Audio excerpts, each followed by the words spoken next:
오늘 말씀 여호수아서 1장 5절부터 9절까지의 말씀. 하나님께서 모세의 후기자 여호수아에게 주신 아주 축복된 격려와 은혜의 말씀을 주셨습니다. 이 말씀을 통하여 담대한 믿음, 여호수아의 담대한 믿음을 본받습니다. 우리가 세상을 살면서 담대할 수 있다는 것은 귀한 것입니다. 근데 두려워하고 낙심하고 소극적으로 살면 삶에 승리할 수 없고 회복할 수가 없습니다. 그리고 우리는 이 세상 살면서 염려 근심을 극복하고 두려움 없이 담대하게 살 수 있는 믿음이 되어야 합니다. 그 담대함 가운데는 무모한 담대함이 있고 참된 담대함이 있습니다. 아무 능력도 없는데 큰 소리만 치는 것. 1950년 6월 25일 6.25가 나기 전에 우리나라 이승만 대통령이 임명한 최병덕이라는 참모총장이 있었는데, 이 사람은 얼마나 큰 소리를 치는지 우리는 북한을 물리치고 평양을 지나 신의주까지 점령할 수 있다고 큰 소리를 쳤습니다. 아침은 뭐 개성에서 먹고 점심은 평양에서 먹고 신의주까지 정복할 수 있다. 그리고 호언을 했는데 6.25가 터져서 인민군이 내려오는데도 계속 호언을 하다가 메가다 장군이 이승만 대통령이가 이 사람 그냥 안 되겠다고 해서 그냥 해임당한 사람이 6.25가 터진 지 닷새 만에 해임된 게 최병덕 장군이에요.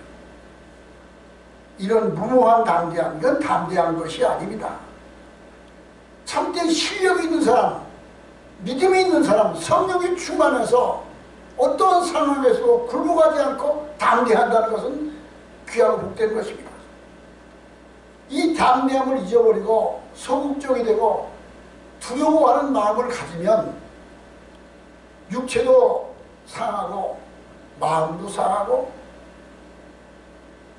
성공적인 삶을 살 수가 없습니다. 육체의 건강을 해치게 됩니다. 그래서 사람들이 지금 세상 사람들이 가지고 있는 두려움의 네 종류를 분류했는데, 첫째가 전쟁에 대한 두려움, 둘째가 실패에 대한 두려움, 세 번째 질병에 대한 두려움, 네 번째가 죽음에 대한 두려움이라는 겁니다. 우리가 지금은 평화시대를 살고 있지만 전쟁이 일어나면 그 참화는 말로 다 할 수 없습니다. 인간의 두려움, 사람에게 주는 두려움 가운데 전쟁의 두려움이 있습니다. 전쟁이 일어나면 얼마나 많은 사람이 고통을 당하는지 알 수 없습니다. 우리나라 사람은 6.25 이후에 전쟁에 대한 두려움이 없어져 버렸어요. 두 번째는 실패에 대한 두려움, 질병에 대한 두려움. 병들어본 사람이라야 질병의 고통을 알 수 있어요. 네 번째가 죽음에 대한 두려움을 느끼고 삽니다. 신학자 케리케고리라는 사람은 절망은 죽음에 이르는 병이라고 했습니다. 사람에게 가장 큰 죄는 욕심이 잉태되어 죄를 낳고 죄가 장성하여 사망이 이른다는 말씀이 있는 것처럼, 인간의 마음속에 염려하는 마음, 근심하는 마음이 들어오면 그것이 씨를 뿌린 거예요. 염려, 근심이 들어오면 두려워하는 마음이 생기고, 그 다음에 낙심하는 마음이 생기고, 그 다음에 사망이 이르는 거예요. 그래서 염려, 근심은 절망을 가져오고, 절망은 두려움을 가지고, 두려움은 사망이 이르는 거예요. 예수님은 살아계실 때 제자들에게 항상 말씀하시기를 너희는 두려워하지 말라라는 말씀을 자주 하셨습니다. 성경 66권에 두려워하지 말라고 하는 말씀이 365번이 나온다고 누가 기록했습니다. 그렇게 나오나 봐요. 이 말씀은 우리가 세상을 살면서 날마다 언제나 두려워하지 말라는 말씀이에요. 두려워하지 말. 그 믿음을 가지고 사는 사람은 어떠한 경우에도 두려움을 극복해야 됩니다. 우리가 예수 믿으면서 그리스도인이 되었으면서 자기 안에 아직도 두려움이 남아있다는 믿음이 부족하기 때문이며 성령으로 충만하지 못했기 때문에 두려워하고 있는 것입니다. 디모데후서 1장 7절에 하나님이 우리에게 주신 것은 두려워하는 마음이 아니요 오직 능력과 사랑과 절제하는 마음이라 라고 했습니다. 하나님은 우리에게 두려워하는 마음을 주지 않았습니다. 능력과 사랑과 절제하는 마음을 주셨습니다. 요한일서 4장 18절에 두려워하는 자는 사랑 안에서 온전히 이루지 못하느니라 했습니다. 두려워하는 자는 열매 맺을 수가 없습니다. 승리하는 삶을 살 수가 없습니다. 그러므로 예수님을 믿는 사람은 자기에게 다가오고 있는 두려움을 가져오는 모든 환경과 두려움의 생각과 두려움의 영을 예수 이름으로 담대하게 물리쳐서 쫓아버리고 마음의 평안과 담대함을 소유하는 자가 되어야 됩니다. 두려워하는 마음, 염려하는 마음을 극복하고 담대한 마음을 가져야 하나님은 그를 쓰십니다. 그를 사용하십니다. 오늘 본문 말씀이 모세의 후계자 여호수아에게 주신 말씀인데 하나님께서 여호수아에게 말합니다. 네 평생에 능히 너를 대적할 자가 없으니 내가 모세와 함께 있었던 것 같이 너와 함께 있을 것입니다. 내가 너를 떠나지 아니하며 너를 버리지 아니하리니 강하고 담대하라 라고 여호수아에게 말씀했습니다. 이 말씀을 받은 여호수아는 어떤 환경이 주어져도 어떤 문제가 다가와도 두려워할 필요가 없습니다. 왜? 그 문제보다 그 환경보다 더 크신 하나님이 자기 안에 계시고 자기와 함께 계시기 때문입니다. 지도자는 강하고 담대해야 됩니다. 그도인은 강하고 담대해야 됩니다. 만일 군대의 지휘관이 소심하여 적 앞에서 갈팡질팡하면 그 전쟁에서 승리할 수가 없습니다. 그러므로 믿음의 사람은 실패를 두려워하지 않고 도전해야 됩니다. 모험해야 됩니다. 비록 실패한다 할지라도 도전하지 않는 것보다 낫습니다. 다시 딛고 일어서고 하나님은 언제나 내 편이기 때문에 어떤 실패 앞에서도 내 편이 되셔서 나를 다시 이렇게 세워주시고 도전하게 하시고 승리하게 하시는 좋으신 하나님인 것입니다. 미국의 흑인을 노예 해방을 시켰던 링컨이 반대를 무릅쓰고 하나님의 뜻인 줄 알고 담대하게 7.8기로 도전하여 마침내 남북 미국의 통일을 이루고 노예 해방을 이뤘던 것입니다. 하나님은 링컨을 귀하게 쓰였습니다. 아메리카 대륙을 발견한 콜럼버스도 이 바다 끝으로 나가면 반드시 섬이 있을 것이다. 지구는 평평한 것이 아니라 계속 가면 다른 땅이 있을 것이라 하는 확신을 가지고 도전했기 때문에 아프리카 대륙을 발견할 수 있었습니다. 모세가 바로 앞에 가서 담대하게 내 백성 이스라엘 백성을 보내라고 요구할 수 있었던 것도 그에게 담대함을 줬기 때문입니다.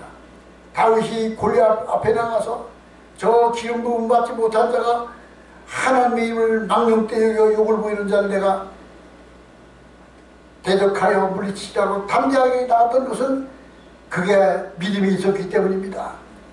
하나님 믿음이 있는 사람을 귀하게 씁니다. 두 번째, 담대한 믿음은 구원을 누릴 수 있는 온전한 믿음이 됩니다. 로마서 5장 1절에 보면 그러므로 우리가 믿음으로 의롭다 하심을 받았으니 우리 주 예수 그리스도로 말미암아 하나님과 더불어 화평을 누리자.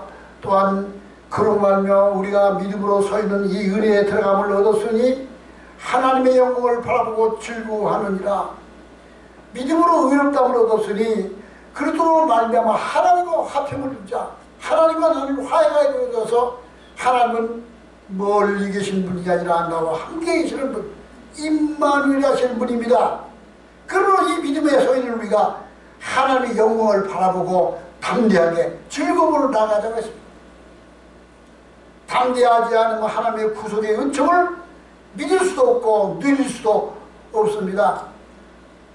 우리가 의롭다함을 받은 것은 믿음인데 그 믿음을 강하고 담대하게 해야 됩니다.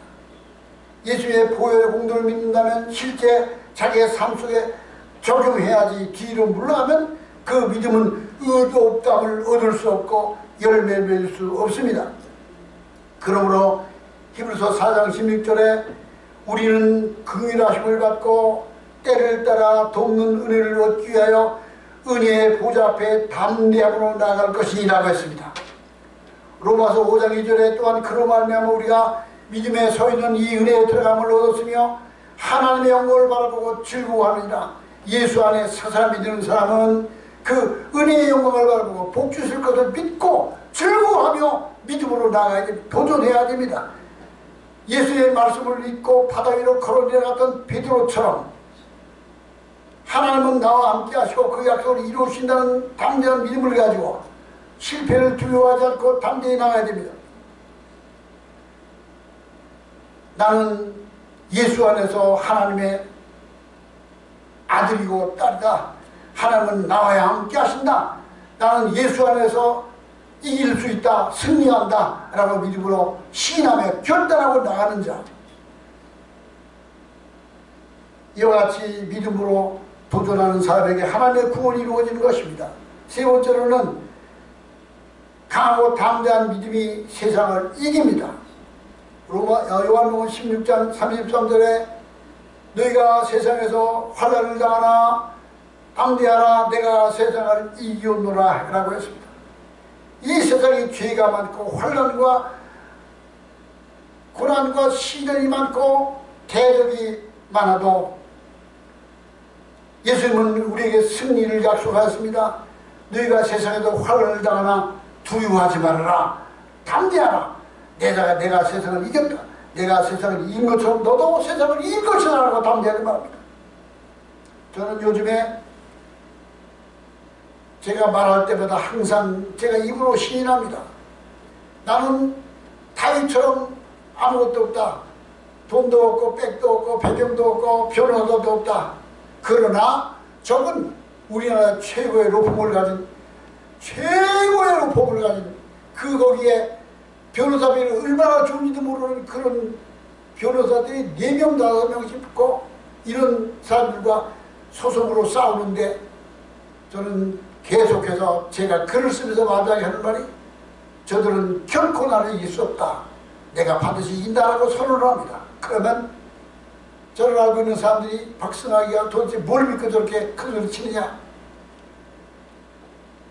지금 우리나라 사법부 재판하는 데 가보면 상대편 법무법인 큰 돈을 쓰면 다 이기잖아요. 돈 안 쓰고 무슨 재판을 이겨요. 저는 이 믿음을 갖기 때문에 나는 이긴 너희들이 절대로 나를 이길 수 없다고 선언하는 것이에요. 그런데 지난 30일 날 10월 30일 날 첫 번째 하나의 결과가 나오는데 상상외로 내가 승소를 했어요. 상대편은 변호사가 4시 붙었어요. 난 변호사 없어요. 그런데 판사가 내게 이긴 승리를 주셨어. 그러니까 진짜 박순하기는 백도 없고 돈도 없고 변호사도 없는데 이겼구나. 보는 눈이 달라졌어. 바로 너희가 세상에서 환난을 당하지만 두려워하지 말아라. 내가 세상을 이겼다고 하는 말씀이 여기 있는 것이에요. 내가 비록 패소한다 할지라도 나는 진 게 아니에요. 아니 패소가 없지만 패소한다 할지라도 나는 진 게 아니에요. 나는 믿음으로 승리한 것이에요. 세상에 환난이 심할수록 더 믿음이 필요합니다. 예수님께서 내가 세상을 이겼다고 선언하기 때문이다. 강하고 담대하게 하나님의 말씀을 믿어야 합니다. 다니엘이 그랬고 요셉이 그랬습니다. 다니엘이 그 수없이 많은 시험 앞에서 하나님을 신뢰했기 때문에 마지막에 그가 승리할 수 있었습니다. 요셉도 환난과 시련과 고난이 많았지만 하나님을 믿고 담대했기 때문에 하나님이 그에게 승리를 주셨습니다. 다윗도 그렇습니다. 하나님께 인정받는 믿음을 갖고 마침내 승리할 수 있었습니다. 담대한 믿음이 필요합니다. 하나님을 신뢰하는 확신을 가져야 합니다. 믿음으로 사는 자는 반드시 하나님이 그와 함께 하십니다. 믿음은 그렇습니다. 하나님을 경외하는 사람은 믿음으로 살면은 세상을 이기고 어려운 문제를 다 극복할 수 있습니다. 우리는 이와 같이 세상을 이기는 믿음, 실패를 두려워하지 않는 믿음으로 나가야 됩니다. 네 번째로, 믿음은, 담대한 믿음은 기적을 일으킵니다. 시편 27장 13절에 보면은 내가 산자의 땅에 있으며 여호와의 은혜를 볼 것을 믿었도다. 너는 여호와를 바랄지어다. 강하고 담대하며 여호와를 바랄지어다 라고 말씀합니다. 모세의 담대함은 그 믿음으로 홍해를 건널 수 있었습니다. 모세의 담대함은 광야길을 지나면서 만나와 돌에서 생수가 터져나왔습니다.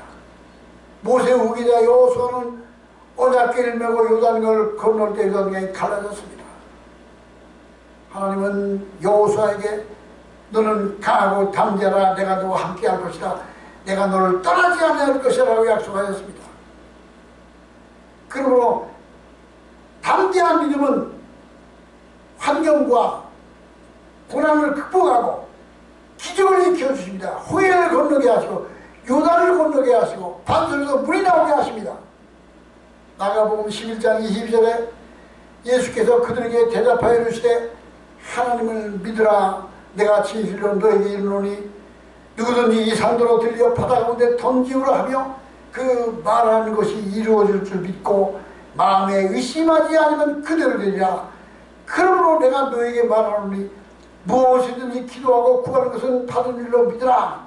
그리하면 너에게 그대로 되리라 라고 주님은 말씀하였습니다. 담대한 믿음을 주님은 요구하신 것입니다. 실패할 것도 두려워하지 말고 도전하는 믿음이 필요합니다. 담대한 믿음은 하나님의 은총과 기적을 가져옵니다. 그래서 히브리서 13장 6절에 그러므로 우리가 담대히 가로되 주는 나를 돕는 자신이 내가 누구를 무서워하기려. 내가 무서워하지 아니하겠더라. 사람에게 어찌하리요 라고 했던 것입니다. 담대한 믿음은 기적을 일으켜주십니다. 믿음이 담대함에 더해지면 그것이 믿음의 은사가 되는 것입니다. 다섯 번째로, 소망이 넘치는 믿음이, 담대한 믿음은 소망이 넘치게 합니다. 고린도후서 5장 8절에 우리가 담대하여 원하는 바는 차라리 몸을 떠나 주와 함께 거하는 것이라. 사도와 우리 담대하여 원하는 것은, 우리가 담대하게 원하는 것은 차라리 몸을 떠나 주와 함께 거하는 그것이라. 바울은 몸을 떠나 주와 함께 있기를 소망했습니다. 이 말은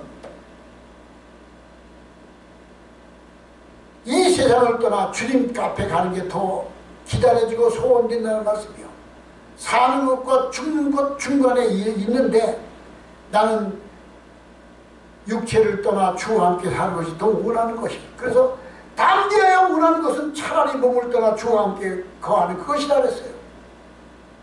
과연 그렇습니까? 우리가 세상을 살면서 이 세상보다 천국이 더 크게 보이고 천국이 더 그리워지기 때문에 차라리 몸을 떠나 주와 함께 거하는 것을 소원하고 있습니까?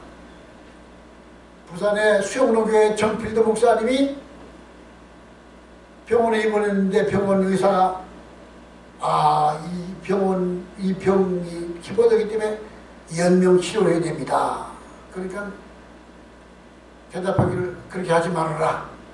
나는 그냥 하나님 부르시면 그냥 가겠다. 이 말은 뭐예요? 이 세상보다 하나님 앞에 가는 게 더 그리워지고 소원되는 거예요.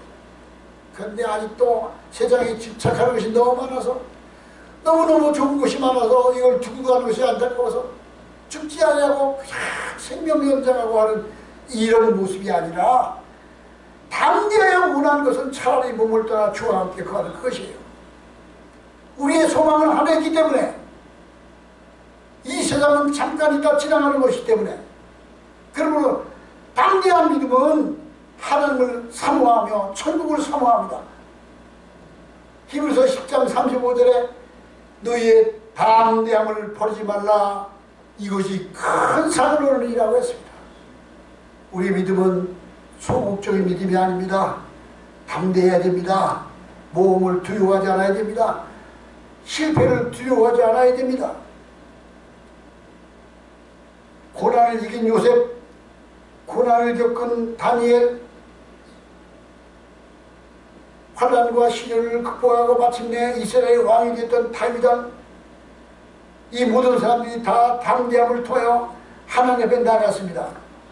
마태복음 5장 10절에 팔복 가운데 의를 위하여 고난을 받는 자는 핍박을 받는 자는 복이 있나니 천국이 저희 것입니다. 나를 인하여 너희를 욕하고 핍박하고 거짓으로 너희를 거스려 모든 악한 말할 때 기뻐하고 즐거워하라. 너희 앞에 있는 선지자들도 이와 같이 핍박을 받았느니라 말씀하고 있습니다. 우리는 이 죄가 만연한 세상, 악한 자들이 활보하며 큰소리치는 이 악한 세상에서 우리는 담대한 믿음을 가져야 됩니다. 그래야 승리할 수 있고 열매를 맺을 수 있고 하나님이 기뻐하시는 믿음이 될 수가 있습니다. 다 같이 기도하시겠습니다.